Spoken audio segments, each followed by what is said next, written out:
जय श्री कृष्णा। आज मंगलवार के दिन आइए सुनते हैं हनुमान जी और मंगल देव की यह कथा। कुंडलपुर नामक एक नगर था। उसमें नंदा नामक एक ब्राह्मण रहता था। भगवान की कृपा से उसके पास सब कुछ था, फिर भी वह दुखी था। इसका कारण यह था कि ब्राह्मण की स्त्री सुनंदा की कोई संतान न थी। सुनंदा पतिव्रता थी, भक्ति पूर्वक श्री हनुमान जी की आराधना करती थी।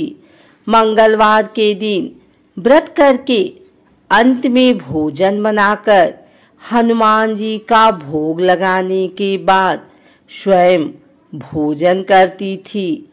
एक बार मंगलवार के दिन ब्राह्मणी गृह कार्य की अधिकता के कारण हनुमान जी को भोग न लगा सकी, तो इस पर उसे बहुत दुख हुआ। उसने कुछ भी नहीं खाया और अपने मन में प्रण किया कि अब तो अगले मंगलवार को ही हनुमान जी को भोग लगाकर अंजल ग्रहण करूंगी।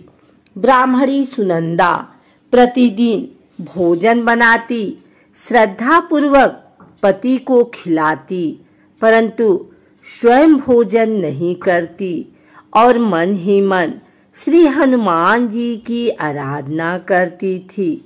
इसी प्रकार 6 दिन गुजर गए और ब्राह्मणी सुनंदा अपने निश्चय के अनुसार भूखी प्यासी निराहार रही।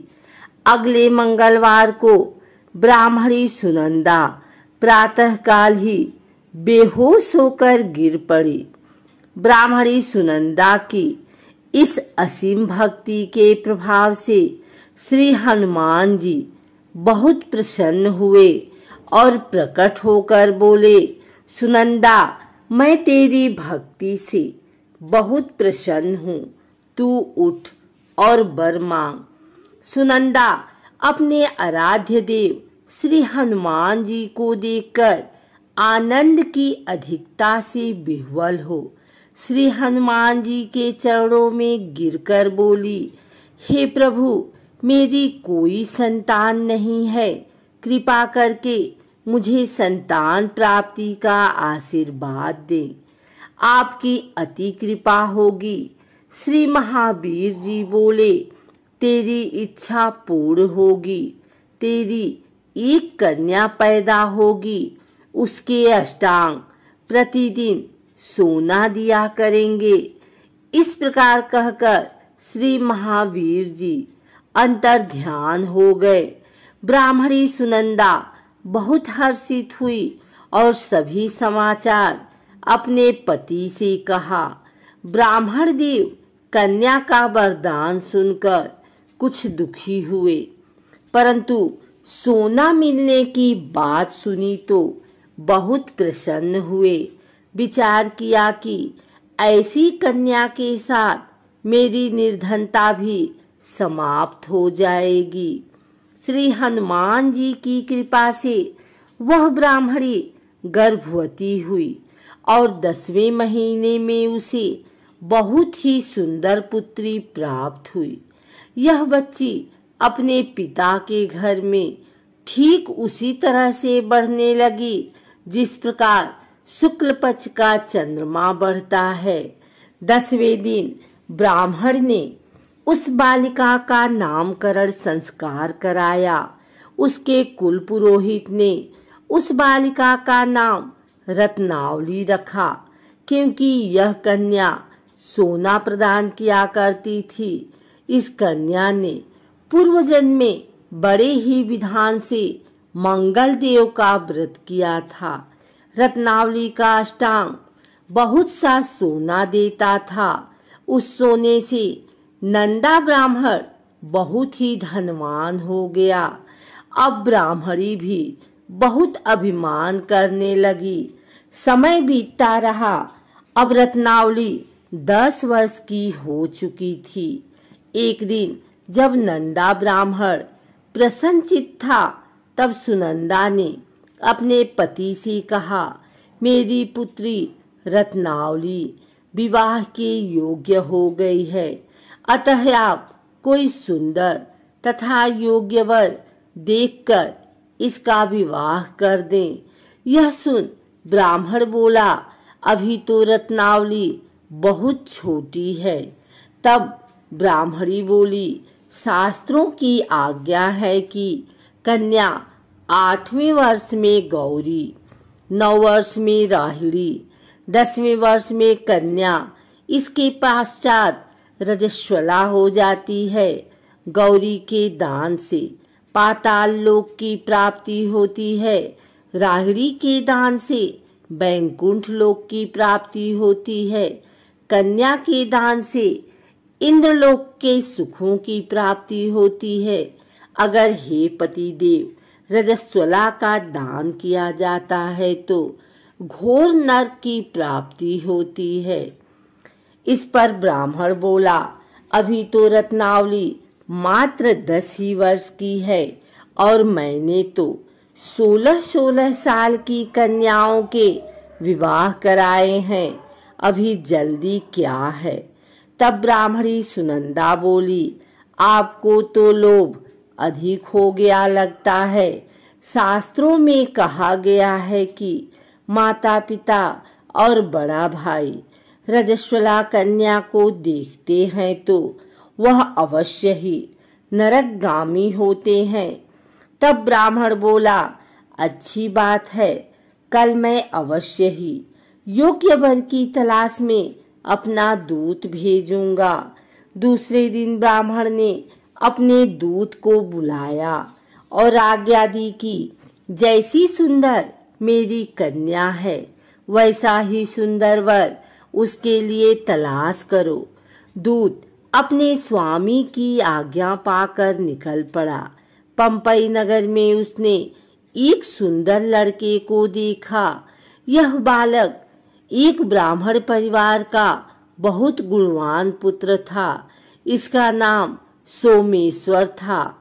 दूत ने इस सुंदर व गुणवान ब्राह्मण पुत्र के बारे में अपने स्वामी को पूर्ण विवरण दिया। ब्राह्मण नंदा को भी सोमेश्वर अच्छा लगा और फिर शुभ मुहूर्त में विधि पूर्वक कन्या दान करके ब्राह्मण ब्राह्मणी संतुष्ट हुए। परंतु ब्राह्मण के मन तो लोभ समाया हुआ था। उसने कन्यादान तो कर दिया था पर वह बहुत खिन्न भी था। उसने विचार किया कि रत्नावली तो अब चली जावेगी और मुझे इससे जो सोना मिलता था वह अब नहीं मिलेगा। मेरे पास जो धन था कुछ तो इसके विवाह में खर्च हो गया और जो शेष बचा है वह भी कुछ दिनों पश्चात समाप्त हो जाएगा। मैंने तो इसका विवाह करके बहुत बड़ी भूल कर दी है। अब कोई ऐसा उपाय हो कि रत्नावली मेरे घर में ही बनी रहे, अपनी ससुराल ना जावे।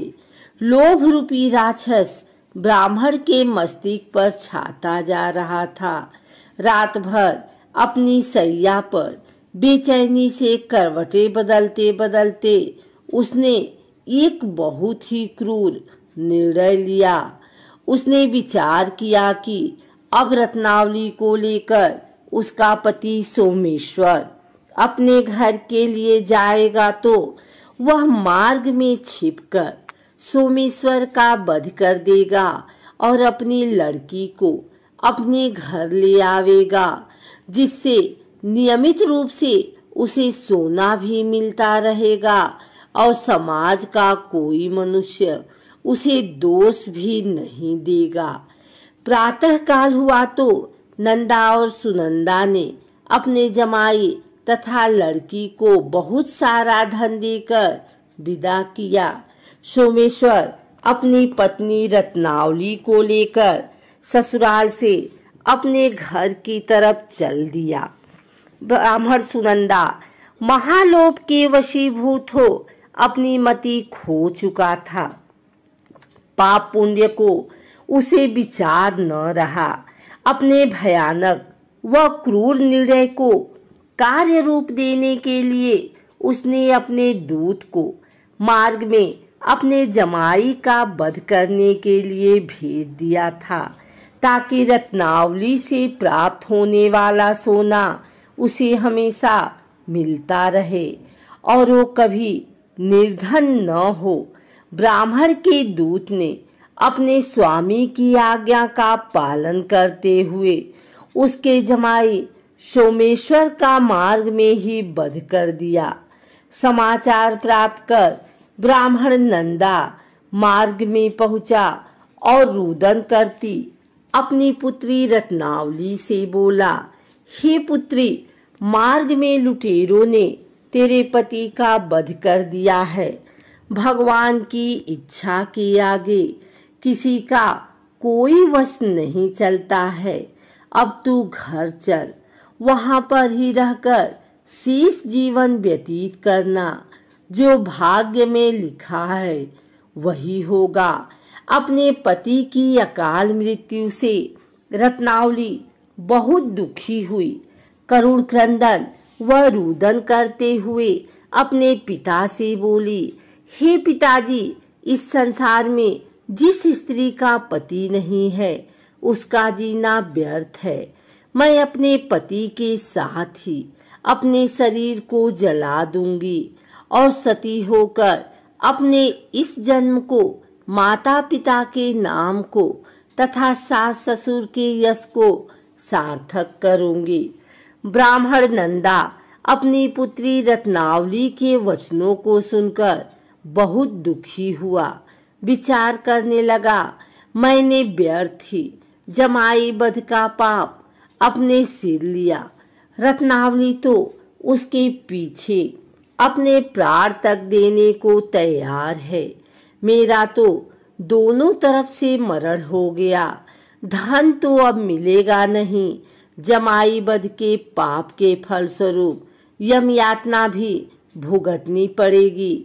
यह सोचकर वह बहुत खिन्न हुआ। सोमेश्वर की चिता बनाई गई। रत्नावली सती होने की इच्छा से अपने पति का सिर अपनी गोदी में रखकर चिता में बैठ गई।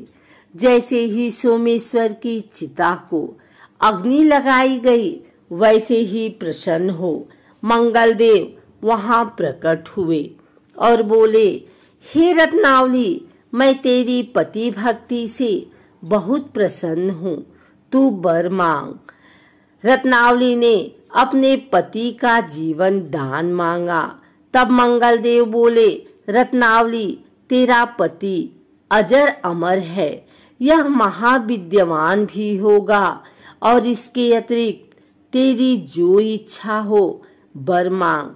तब रत्नावली बोली, हे ग्रहों के स्वामी, यदि आप मुझ पर प्रसन्न हैं तो मुझे यह वरदान दीजिए कि जो भी मनुष्य मंगलवार के दिन प्रातःकाल लाल पुष्प, लाल चंदन से पूजा करके आपका स्मरण करे, उसको रोग व्याधि न हो, स्वजनों का कभी वियोग न हो, सर्प, अग्नि तथा शत्रुओं का भय न रहे। जो स्त्री मंगलवार का व्रत करे वह कभी विधवा न हो। मंगलदेव तथास्तु कहकर अंतर ध्यान हो गए। सोमेश्वर मंगलदेव की कृपा से जीवित हो उठा। रत्नावली अपने पति को पुनः प्राप्त कर बहुत प्रसन्न हुई और मंगलदेव का व्रत प्रत्येक मंगलवार को करके व्रतराज और मंगलदेव की कृपा से इस लोक में सुख ऐश्वर्य को भोगते हुए अंत में अपने पति के साथ स्वर्ग लोक को चली गई।